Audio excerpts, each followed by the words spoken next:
খানসার শক্তির জয়, বুবাগরার জয়, তীব্রামতা পার্টির জয় এবং পুরা তীব্রাসা আমাদের জয়। আপনার এই জয়কে কেন্দ্র করে রাজ্যের যারা আপামর জনগণ, বিশেষ করে যারা এডিসি কনস্টিটিউন্সিতে যারা আছেন, তাদের উদ্দেশ্যে আপনার বার্তা কী থাকবে?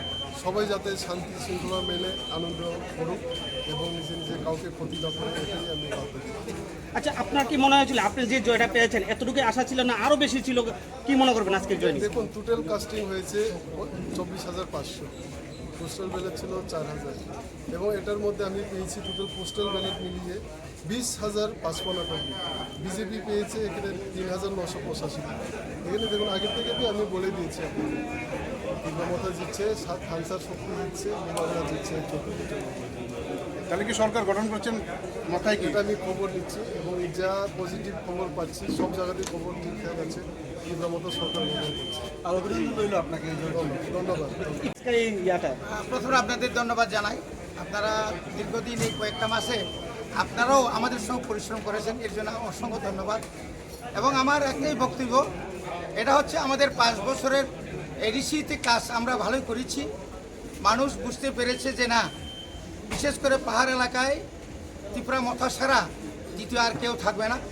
এটার প্রভাব এই সেমিফাইনালটা আগামী 2028-এ তার প্রভাবটা পড়বে। এবং আমাদের উপর এই 2 বছর যাবৎ যারা বঞ্চনা করে রেখেছেন এবং আমাদের সঙ্গে যারা চুক্তি করে যারা খেলাপ করেছেন, এটা তারই প্রতিবাদে জনগণ আজকে একতা হয়েছে এবং আগামী দিনে আরও একতা হবে। আচ্ছা আচ্ছা, জয়ের পর অনেক সময় দেখা যায় বিভিন্ন ধরনের সন্ত্রাস বা উচ্ছৃঙ্খলতা, সেই জিনিসটা নিয়ে আপনি প্রার্থী হয়ে আপনার জনসভাকে কি বলবেন? আপনারা নিশ্চয়ই দেখেছেন গত 12 তারিখ আমাদের ওয়াকিনগর, বুর্জনগর, সিমনা কমাকারীকে একদম কোনো গুণগুল ছাড়াই আমরা বুথ শেষ করতে পেরেছি। এর আগেও এখানে বড় ধরনের কোনো ভাইলেন্সই নাই। একটাই দুর্ভাগ্যজনক, আমি ক্ষমা চেয়ে নিচ্ছি। এখানে কোন দল জানি না, এখানে আমাদের কলেজের সামনে এসে কিছু হইহুলা করেছেন। আমার রাজারাম ভাইকে কিছু তার ওই আই কার্ড কিছু নিতে চেয়েছে, এই জন্য আইনের ব্যবস্থা নিয়েছেন, ধন্যবাদ।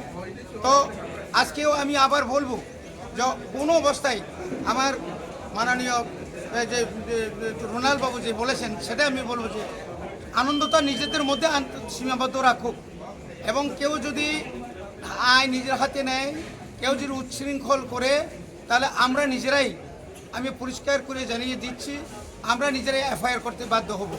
এবং সবাইকে সংযম এবং ধৈর্য সহকারে আগামী দিনে আরও বেশি করে এই রাজ্যে জনগণকে এবং সমতলবাসীদেরকে আমরা যে নির্বাচনের একটা আনন্দ মেলা এই যেরকম যেন দেখাতে পারি, এটা আমি সমস্ত বিশেষ করে এদেশি এলাকার জনগণের কাছে আমি আহ্বান জানাচ্ছি। কেউ যেন কোনো উচ্ছৃঙ্খল কোনো কারোর গায়ে কোনো ঘরের উপর বা কারো কিছু না করে, এটাই আমাদের আবেদন এবং আমাদের কাহিনী।